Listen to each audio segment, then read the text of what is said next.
Sauf que ils ont acheté la canne. Sauf que ils ont acheté la canne. Géopolitique et géostratégique. Alors comment pouvaient-ils faire? Ils ne pouvaient pas le faire à l'avance. Ils ne pouvaient pas acheter les marabouts à l'avance. Mais ils peuvent acheter la canne mécaniquement. On achète les joueurs, ça se fait.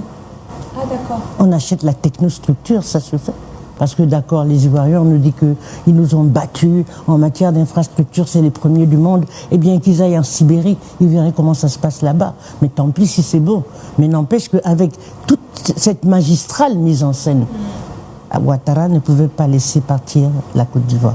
Je vous assure que même si moi j'étais chef d'État, c'est pas sûr que j'aurais laissé la canne. Vous aurez mis... Mais une équipe, c'est une équipe. Et sa marge de progression, elle est visible très très facilement. Et les éléments de progression de la Côte d'Ivoire ne sont pas significatifs pour expliquer qu'elle est gagnée.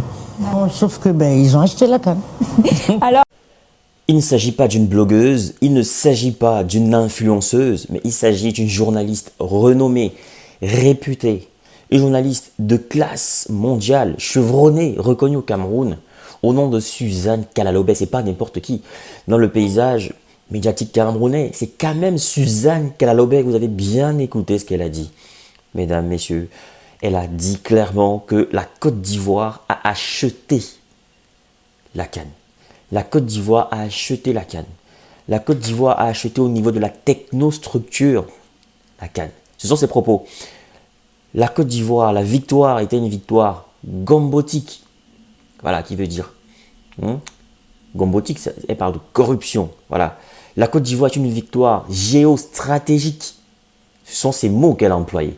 On va donc revenir sur ces propos, on va les analyser, les décortiquer et les éprouver. Bienvenue à tous, merci d'avoir choisi ce podcast. Merci d'avoir choisi de regarder jusqu'à la fin. Je vous prie d'ailleurs de regarder jusqu'à la fin. Je vous prie également de vous abonner si c'est la première fois que vous tombez sur une de mes vidéos.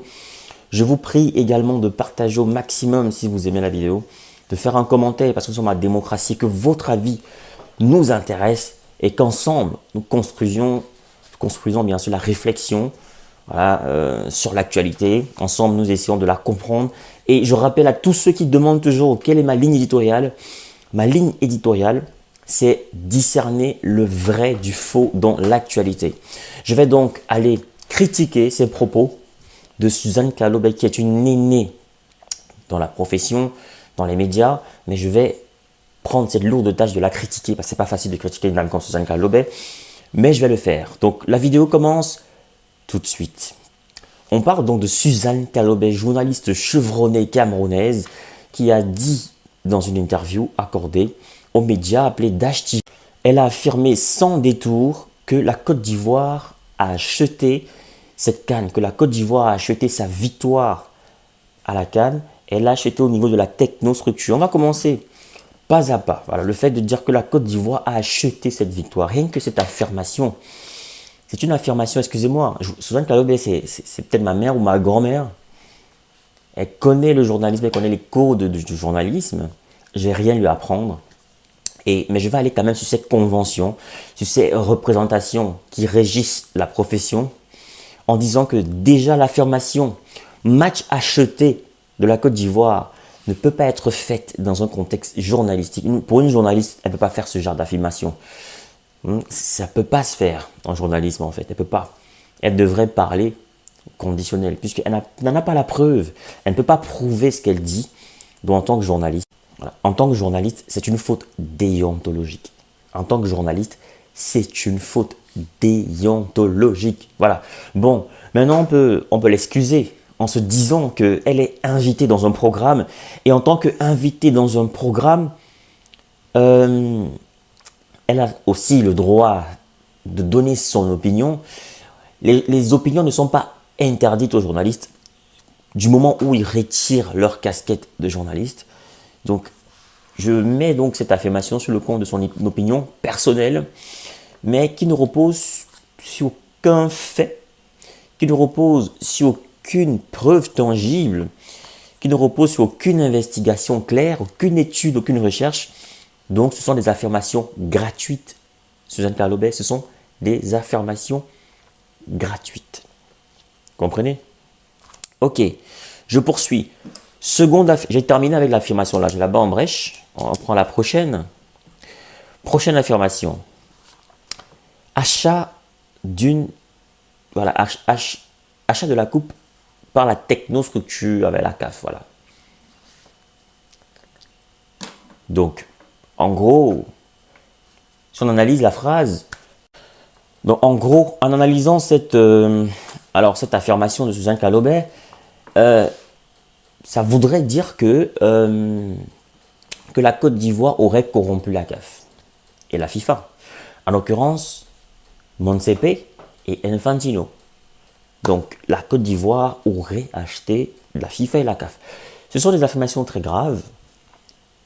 Je ne doute pas du talent journalistique ou investigatif de Suzanne Kalobey. Je sais qu'elle a même de faire de l'investigation, mais là, elle affirme sans résultat de recherche, sans démonstration dans un article, que ce soit scientifique ou investigatif, on n'a rien. Donc, on est là dans la spéculation, on est dans la supposition. Voilà. On est dans la supposition. Voilà. Donc, quand elle affirme par exemple que la victoire ivoirienne était trop... Suzanne Kalobey, on vit dans le même monde. Victoire trop mécanique. Ouais. Je ne sais pas si vous êtes féru de football, Suzanne Kalobey. Je ne sais pas si vous regardez les matchs de foot. On bascule constamment dans l'irrationnel. Avec un club comme le Real Madrid. C'est un club qui est champion de l'irrationnel. C'est pour ça que pendant la CAN, moi, j'ai surnommé la Côte d'Ivoire le Real Madrid. Souvenez-vous, on a eu deux Ligues des Champions, on a eu des Ligues des Champions consécutives avec le Real, qui a traumatisé Manchester City, qui a fait des remontadas spectaculaires, incroyables, qui était mené 3-0, qui remontait. Je me souviens d'un match où moi j'étais assis avec un pote, on est à la fin du match, il me dit Gardex, on va, c'est terminé pour le Real. Je lui dis, j'y crois. J'y crois, et puis je vois débordement de Carvajal, centre-tête de Rodrigo. Rodrigo qui met un doublé, on bascule dans l'irrationnel, après on va en prolongation. Mais oui, Suzanne, je suis d'accord avec toi que c'était mécanique, c'était irrationnel. Mais est-ce que le football est rationnel? On peut tout prévoir, on peut prévoir des techniques et tout. Le football, c'est comme un direct. Je vais parler dans un langage journalistique, un langage médiatique. Le football, c'est comme un direct, c'est comme un live. Quand vous invitez une personnalité sur votre plateau, que vous devez interviewer, certes, vous avez une idée de son background, une idée de son ancrage idéologique, théorique, et j'en passe. Mais vous ne pouvez pas contrôler sa pensée. Vous ne pouvez pas prévoir ce qu'il va dire. Vous pouvez prévoir un champ réflexionnel, mais vous ne pouvez pas prévoir. Donc, c'est pareil qu'un match de foot. Les coachs vont prévoir des tactiques, mais les joueurs ne vont pas toujours appliquer les tactiques à la lettre. Les tactiques ne seront pas toujours appliquées par les joueurs. Le coach sera peut-être surpris par la tactique adverse. Pareil en guerre, on peut prévoir une tactique. Mais ça ne se passe pas comme on va voir la guerre qui se passe en Europe actuellement. Je ne vais pas citer pour que ma vidéo ne soit pas bloquée. Vous voyez les guerres qui se passent? Ça ne se passe pas toujours comme on prévoit. Vous comprenez, Suzanne? Donc, victoire trop mécanique, j'en ai terminé avec... C'est de l'ordre de l'irrationnel, mais il y a des explications à cela. Il y a eu changement d'entraîneur, changement de tactique. Aucune autre équipe ne savait plus comment la Côte d'Ivoire jouait. Parce que la Côte d'Ivoire n'a pas un jeu fixe. Et la Côte d'Ivoire s'adaptait au jeu de chaque équipe. Donc, c'est à chaque fois elle qui supprimait. Donc, c'est pourquoi c'était mécanique pour vous, Suzanne. C'est normal, Tata Suzanne. Moi, je vous regardais quand j'étais enfant à la télévision et je vous appréciais beaucoup. Votre façon de parler, votre diction, votre éloquence. Mais aujourd'hui, je peux quand même vous critiquer ça, la démocratie aussi. Ouais. Coup stratégique. Autre point qu'elle a évoqué, coup stratégique de Ouattara. Là, on parle de géopolitique. Là, on parle de géopolitique, justement, avec les problèmes au Sahel, le Mali, le Burkina, et le Niger, tous ces pays qui sont sortis de la CEDEAO. Donc, elle parle justement de coup géostratégique, oui. bah, c'est normal que la CAN soit mise au profit du président actuel. C'est lui qui a œuvré quand même. Il a dépensé beaucoup de milliards, bon, même si c'est des milliards du pays, pour réaliser cette CAN. Il a dépensé beaucoup d'argent, il a mis tout ce qu'il fallait. La CAN il y a eu des glissements, il a mis le paquet, il a limogé les gens, il a fait des efforts. C'est normal que ce soit sa victoire. Maintenant, victoire géostratégique, c'est aussi normal. C'est vrai que le Sahel a choisi une voie que personnellement je ne critique pas. On verra ce que ça donne. Mais lui aussi, il va se vanter d'être dans une voie qui marche aussi. Donc c'est au Sahel de démontrer que sa voie est la meilleure, tout simplement. Donc bravo à M. Ouattara, il faut dire bravo, même qu'on n'aime pas quelqu'un, on n'apprécie pas. Il a fait du bon travail.